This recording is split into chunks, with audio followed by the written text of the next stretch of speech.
So to follow up in the discussion with Professoranton on the gift character of life and guilt, there really needs to be some clarification. Now, Professoranton, I have not really tried to define what your position is on the gift character of life because it seems that your position on the gift character of life is rather ambiguous. Your earlier videos on the gift character of life left a lot of open questions. Your follow-up videos entitled The Gift and Where You Part Ways with Alan Watts did provide some clarification, and Mendham did a response video entitled What the Hell Volume 1, The Gift of Delusion, Return It. And I was kind of hoping that you would have responded to that video because that would have provided some clarifications and some of the same questions. But why not just clarify it fully?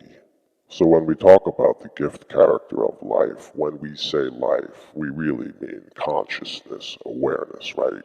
It can't be anything else. It can't be anything that one perceives, because what one perceives is only made an issue because there is something there to perceive it. If there is no awareness, there is, in effect, nothing. So when we say the gift of life, we really mean the gift of consciousness. Consciousness exists. You say it's a gift, but not a gift in the true definition of the word gift. You mean it in some other way than the literal definition of gift.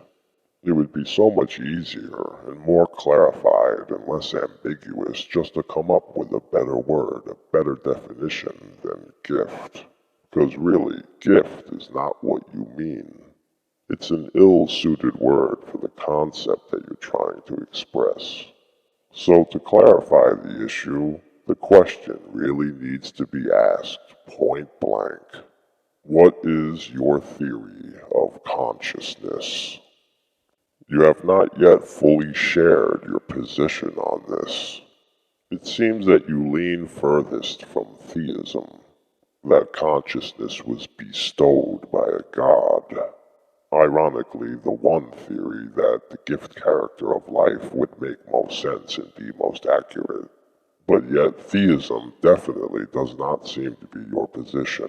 You don't lean fully into atheism, that consciousness is just a byproduct of matter. Then you don't seem to lean fully into pantheism, that consciousness just is, and it's everything. So, up until this point, you've been doing a lot of juggling of these philosophies. And I know that you really are a juggler, a pretty good juggler too. Does this somehow relate to your theory of consciousness? That consciousness is an ambiguous juggling of concepts? It may or may not be, but I am not sure of this or anything concerning your position. From what I've gathered so far, you seem to linger somewhere in the middle between atheism and pantheism, leaning just a little bit towards atheism. But again, I don't know. You tell me, what is your theory of consciousness? Your last video, Where I Part Ways with Alan Watts, did a little bit of clarifying on this. I think it really should have been titled Where I Part Ways with Eastern Philosophy rather than Alan Watts, because basically all Alan Watts did was take Eastern philosophy, redress it, and present it to a Western audience in a Western style. So the video seems to be indicating that you're somewhere in between Eastern and Western philosophy, leaning just a little bit towards Western philosophy. Materialism. This seems to be what you're indicating, but it may not be. You tell me. Now, the other area I would like to address with you is consciousness and the guilt factor. Now, just awareness by itself does not come with an automatic guilt factor. Animals possess awareness, and animals do not feel guilt. People might think that animals feel guilt, but they do not feel guilt. When a dog poops in the house and the owner comes and starts yelling at the dog, and the dog slinks down and acts all pathetic, that is not a dog experiencing guilt. That is just a dog sensing punishment and submitting. Even in the highest mammals, I don't think there's a great complexity of emotions. Animals seem either to be content or distressed, without any reflecting upon it. So there doesn't seem to be an automatic guilt factor that comes with just having awareness. You may say that you're only talking about humans, but even early humans operated on instinct.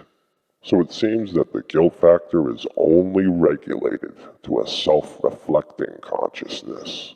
And even in self-reflecting consciousness, guilt doesn't come automatically from the start. It's something that's developed. A newborn baby does not experience guilt. And throughout much of early childhood, there is no guilt. And I would even go so far as to say that there are some fully formed adults that experience no guilt, such as sociopaths or the psychopathic.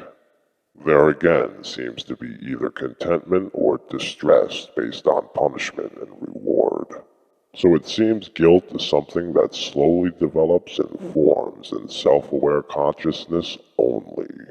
The very act of self-reflecting giving guilt something to sustain it.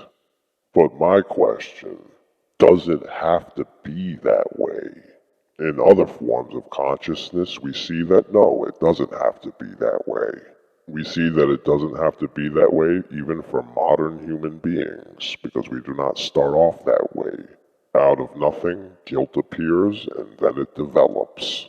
Is this unavoidable?